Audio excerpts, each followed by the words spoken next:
Call the meeting to order. And we have new guests or members. So I'm Alan Rasmussen, the public member of Keda. Mike Holden, and I'm counselor at large Harley for the Drova, city. Harley Drova, Mayor, International Falls. Ricky Roach, County Commissioner, International Falls. Paul Lebanon, Keda Director. Sonia Pellin, City of Little Fork, and Mike Hansen's alternate. Thank you. All right.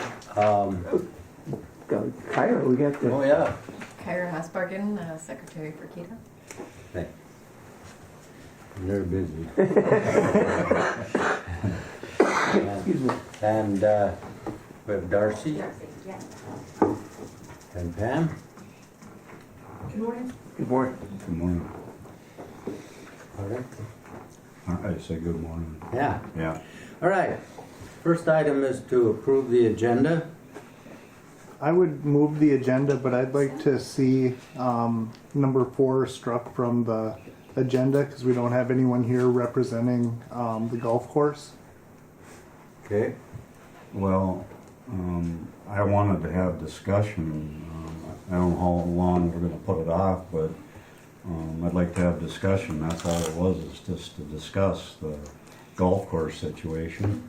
I don't think we need anybody from the golf course to You're good to go. really be here for that. It's up to you, Alan, but it was to discuss the situation out there. No division, no nothing, just to go over discussion of what possibilities we could have. Yeah.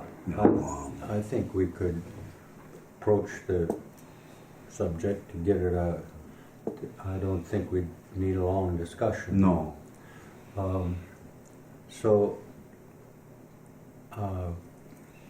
Mayor Drova? I stand firm on we should not be having a discussion about a local business that isn't here to represent their own interests. I mean, we wouldn't be having a discussion about somebody else's business in our community. I don't know why we're having a discussion about the golf course. Well, it's more public, I guess. But that's fine. Would that be okay? I'll leave it up to you, Alan. All right. I respect you. We'll postpone the discussion. All right. All right, thank you. I don't know if I'll be on KDA after this, so Well, you can come as a guest. if you want to invite me as a Certainly. guest, if I get voted off or whatever, or so. But it's just something we can't sleep on. It just, I mean, it's so important for the community. I can't express it any other way. All right. So, Okay, so we'll strike that. We have a motion to approve the agenda. Do we have a second? second. Okay, we have a second. With excluding the number 4, the river golf course discussion. All those in favor, say aye. Hi. Aye. Opposed? Very good. The minutes from December 19th are in your packet. I would move on accepting the minutes. All right. We have a motion to approve the minutes. Second? Second. Okay, we have a second. Any further discussion? All those in favor say aye. Aye. Opposed? Very good.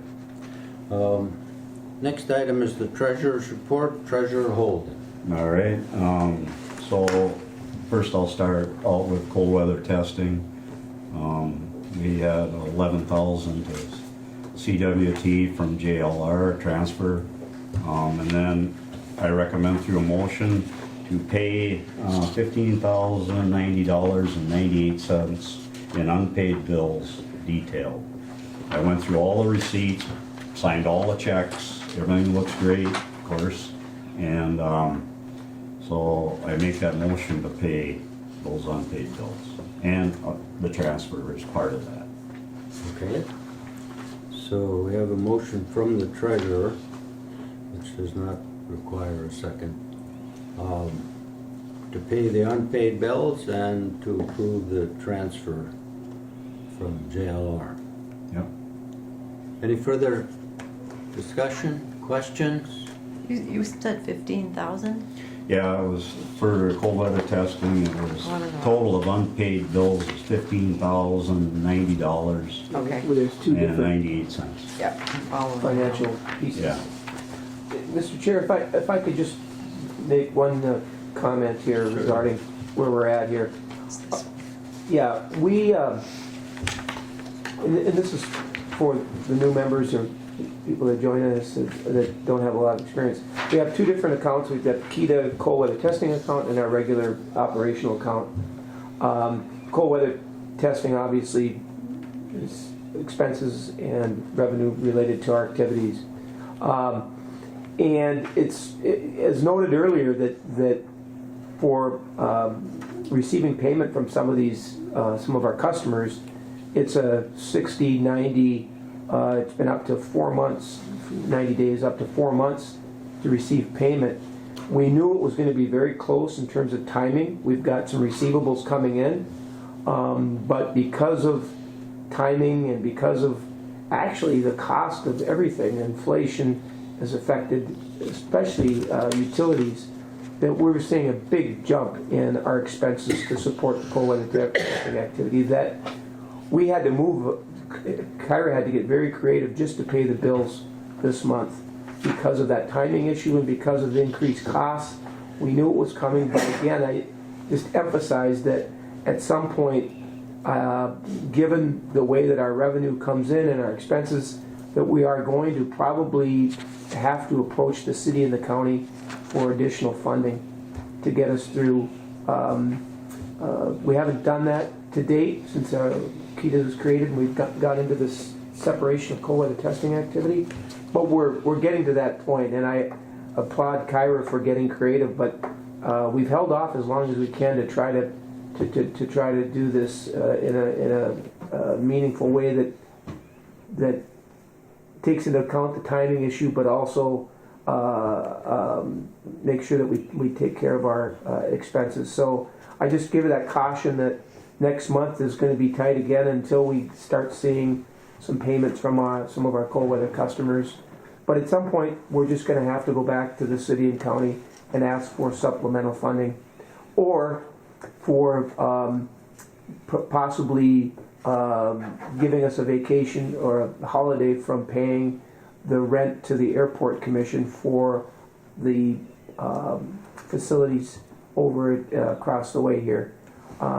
But we're going to have that discussion about at some point in time, and so I just want to bring that before the board. So that's a heads up. Do you want the discussion now? No, I think it will probably be next month that because then we'll have a better sense of that flow. But it's just really hard to manage. But we'll be able to get more detail and outline it a little bit better. Okay. So, any further discussion? All those in favor say aye. Aye. Hi. Opposed? Okay, moving along, we have Keda bills, unpaid bills. I went through all the receipts and signed all the checks and put the initials down on it, and everything looks great, of course, again. And the total on that is $22,029.75, and I recommend, and I make the motion to pay those bills, unpaid bills. All right. We have a motion from the treasurer to pay the unpaid invoices and to acknowledge the Keda financial. Do we have any discussion? Further discussion? All those in favor say aye. Aye. Aye. Opposed? Thank you, treasurer. You bet. Next item is the Personnel Committee. It's more of a heads up, Mr. Chair. I would ask that the Personnel Committee try to set a date prior to our next meeting to discuss reviewing the personnel and outlining any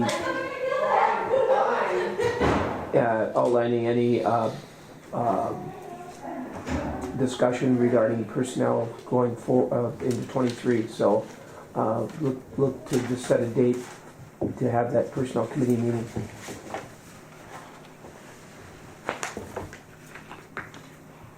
Do you recall who's on the personnel committee? Yourself, Mayor Droba, and we had Wade from the county. Okay, so we need to appoint someone else. From the county. That's typically how we did it, city, county, Yeah. and then, Yeah. I believe I'm on that one. okay. Did you volunteer? Yep. Okay, very good. So, all three of us are here. Let's set a date and where we can meet. Our next Keda meeting is, well, we haven't set one, have we? Let's do that now. In February.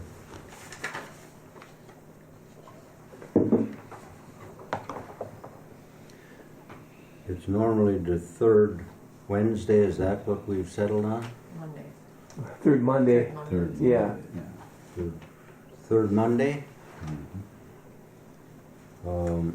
Which would be the 20th. Correct. And so when is a good time for you? How about Wednesday the 8th of February? How does that look for you, Mayor? Yeah, that works. Huh? That works. That should work. Okay. At 10 o'clock? Sure. Sorry, Mr. Chair, I just, looking at my calendar, I'm gonna be gone the 20th, this February, so I apologize for not bringing that earlier, I just realized I'm Okay. in. So, but you could, I mean, still setting a meeting is, Well, no. or a personnel committee meeting, the 8th. Yeah, so- the 8th is fine for the personnel committee. We can still figure out what meeting will work for the Keda meeting at the end of the month. As long as the one's before the other, I think we'll be okay. All right. So, but you're going to be gone the 20th, which Correct. is the Keda Key meeting. meeting, yeah. So How does the 22nd work? I'm gonna be gone all that week. Oh, you're gone that week. Yeah. All right. So, Maybe we could have your replacement here. She's here, she's in. That's how I'm thinking. 26th, or the 27th, Monday, the next Monday. okay.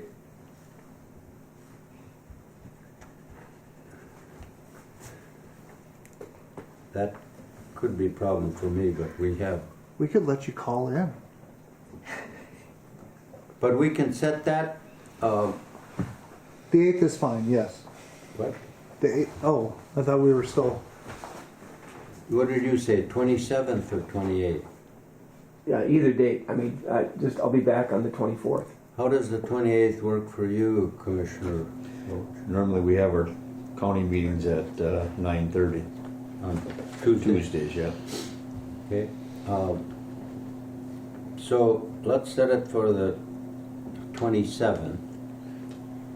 And I have a meeting, but I don't know if it's virtual or in the Twin Cities, so, but Mike can chair. Thank you. At 10 o'clock. Yep. All right. The director's report is the next item. Thank you, Director Mr. Nevin. Thank you, Mr. Chair. And I want to thank Treasurer Holden for his work in that role. It was because of the holidays, obviously, it's a very abbreviated director's report. But a couple things I do want to continue to update on is the logistics project that's scheduled for the multimodal with Onesimus. As we recall from last meeting that the city EDA has signed a developer's agreement with Onesimus and Felix's group for the multimodal, a portion of the multimodal property for the 60,000 square foot warehouse facility. Felix and his team continue to work on details regarding finalizing construction details, working with Deed on a program that will help with the financing, as well as the his group has got some some foreign nationals that are looking to invest in the project, and there's a federal program called the EB-5 which allows for foreign investment into U.S. projects. And so they're looking at that program and they're trying to get clarification. There's a minimum requirement on that investment of $800,000 US, but on the Deed website it was listed as $500,000. There was a little confusion about where they could come in at, whether it was 500 or 800. So I'm working with our federal delegation to, number one, clarify that, and to just alert them that that we may need some help with this program as it relates to the project. The other part of this is that Felix continues to work with the rail people, some local trucking people, sales and marketing, as well as Bremer Bank. They want to identify a local bank, and he's working with Bremer because they also are involved in the New Market Tax Credit Program. And that's a program that's been around for a while, and it's basically directed at investment into census tracts that are at a poverty, at low income level, or have experienced significant decline due to a company closure. So I've worked with the local Bremer branch as well as their person that works directly with New Market Tax Credits. And there are some communities in Minnesota that use this a lot. And it's a very attractive program, I guess. I don't know the mechanics of it, so I'm meeting next week with a couple of Bremer folks to understand fully how the program works, in hopes that, number one, it can be used in this program or project, but also any future projects in Cooch. That if the census tracts align, if there's a project that is there, that it can be used as another incentive for getting people to invest in our county. And then Felix will actually be on the ground here this Friday with a colleague, and he's setting up some additional meetings when he's here. So he remains committed to the area, and not just on this project. He's selling Cooch County International Falls to a lot of the people he comes in contact with, which is it's great. So the housing collaborative. Because of our meeting dates conflicted with the Cooch Housing Collaborative, I haven't been able to attend, but they continue to meet on a regular basis, and I look forward to meeting with them next Monday again.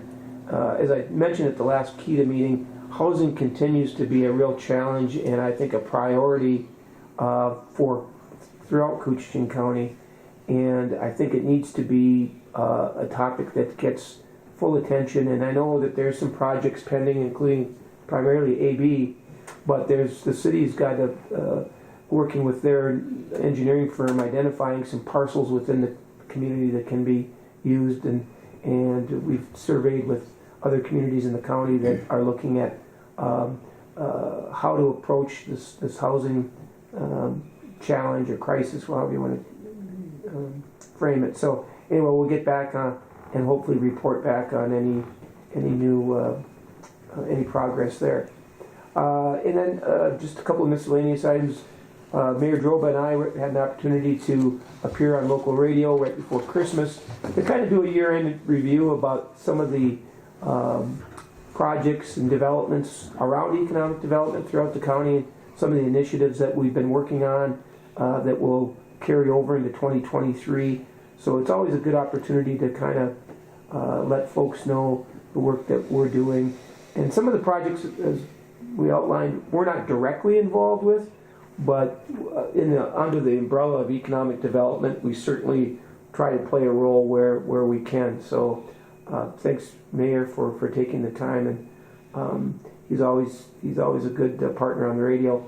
And then just wanted to follow up, with the retirement of Steve Shimon.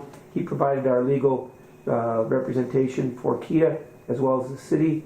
The city now has hired a new firm, but they are not comfortable in representing Keda. So Kyra has actually talked to Steve Shimon about any recommendations that he might have in the region, and Kyra has initiated some conversation with an attorney that may be interested, and so we're looking for a formal kind of proposal from that person. So with that, again, an abbreviated director's report, but I would entertain any questions. Any questions of Director? All right. We move on to city county updates. Well, we can start with you, Mayor Grova.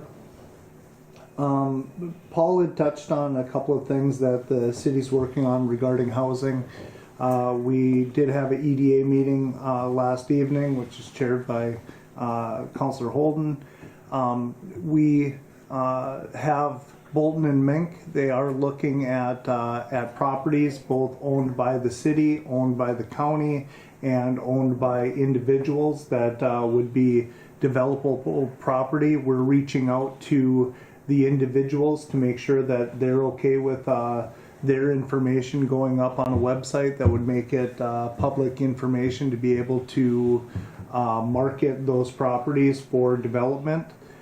Secondly, in our council meeting last evening, we did start the tax increment financing for the AB project. We did split the parcels, so the AB project and Citizens for Bacchus will have two separate entities there as they move forward. That project is looking to start at some point in the spring, from what I understood of the conversation last evening. So we have that going. We have a whole plethora of projects that are being let for this summer. It's about $4 million in projects between road work, utility work, and public works going on to the city. We've had a handful of new businesses that have came in, all small businesses into our community. Coincidentally, they all seem to be on Main Street or Highway 53, which is fantastic. Good foot traffic for folks to see. I will mention one of them by name. They appeared at the City Council beginning of this year, the On the Way Cafe, which is located right across the street from Holiday Gas Station, the former Sandy's building. They're open Wednesday through Sunday. No, Wednesday through Monday. So if you have a chance, stop on over there and be welcomed by our newest restaurant in town.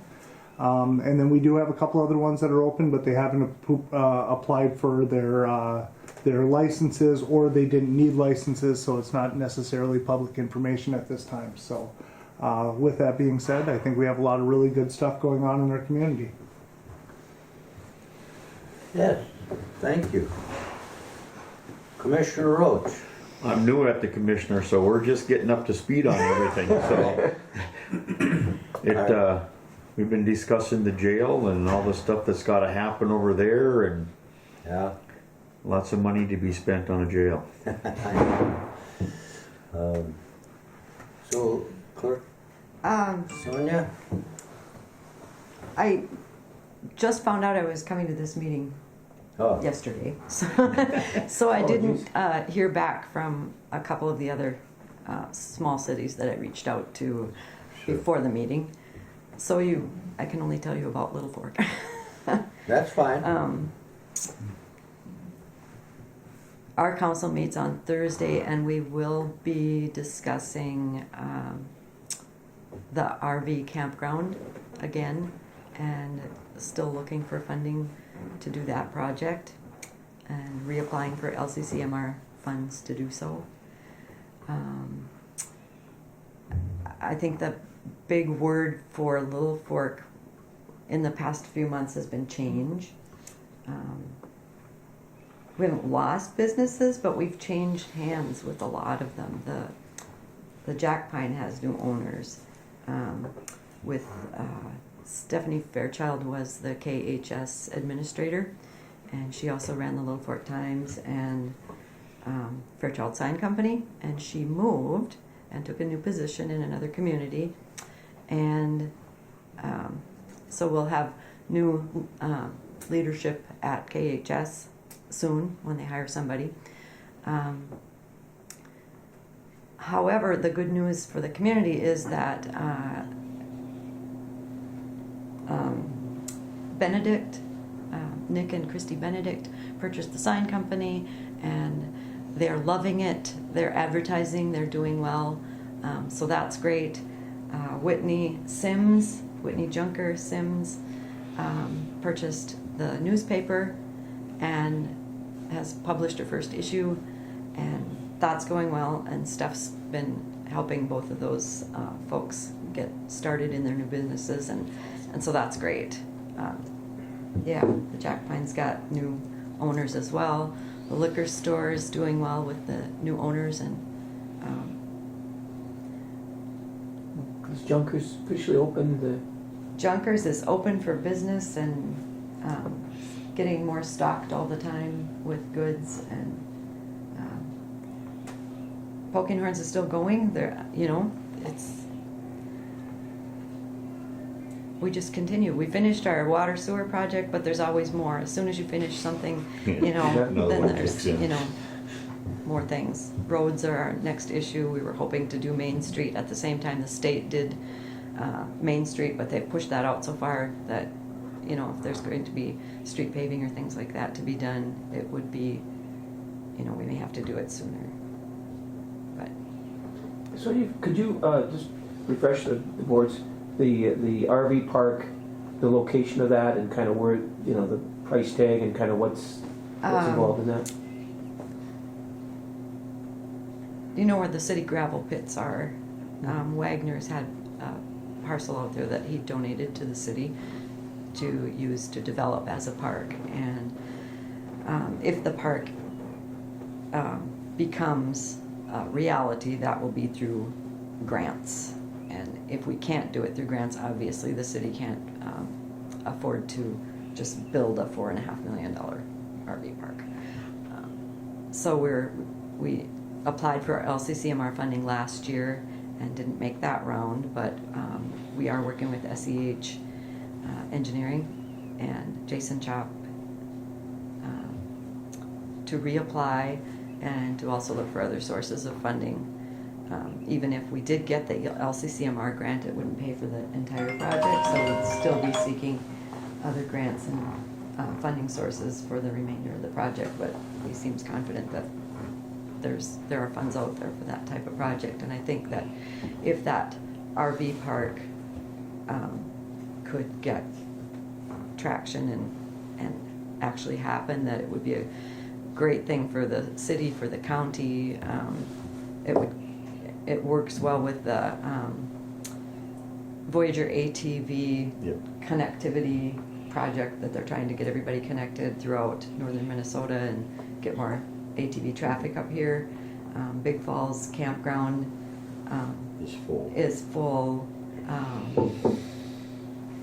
I just think the more places we have for people to stay to do those outdoor activities would be great. I agree with you 100% on that. So we're still looking at it.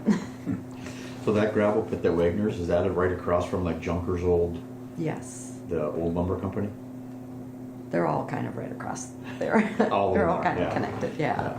And there are still active, there Gravel are active pits. gravel pits Yeah. there, but it's right on the trail. And That's right. And it's a significant chunk of Right. How big is acres? like 40 acres. Yeah. And there's the pond there that they want to, part of the ATV RV park would be utilizing the pond that it's like now it's a swimming hole that people use anyway, but we would make it into a beach area for locals or campers or whoever, so that it's actually a Useful. beach Yep. area, yeah, Perfect. so All right. that's what I know. Councilor Holden, do you have any? Well, additions? last night at the council meeting, we went over our public works projects we got going. And one of them is a lift station rehab. We're always trying to keep on top of the sewage lift stations in the city. So we're doing some rehab and new pumps and stuff. And then the other thing was the roads that are going to get fixed this year are, I'm pretty excited about it because they're roads that it kind of looks like they've been bombed and big holes in them, and people are having accidents on them and stuff. And so fixing those, and one of them too that I think is real important, there's a water line and sewer line in the alley behind Randy's there, that's like 120 years old. And so we're gonna be replacing that, and because of that, and fixing that alley up, we're also gonna be moving into that half block alongside Coffee Landing. The same thing there. It's all full of holes. It looks like bombs have hit it. And so a new curb and gutter. We're going to fix this thing up in there. And then there's other roads too that are getting done. So city's definitely not sleeping. We're moving along. So, and that's great news. Yeah. Okay, thank you. Yep. Any other comments? We have a public comment period. Ms. Ovison, do you have any? I have no comments. I'm just an observer. Thank you. Thank you. All right, and the next item is the set the next meeting, and we did that. Any other business? All right, thank you for attending. Thank you.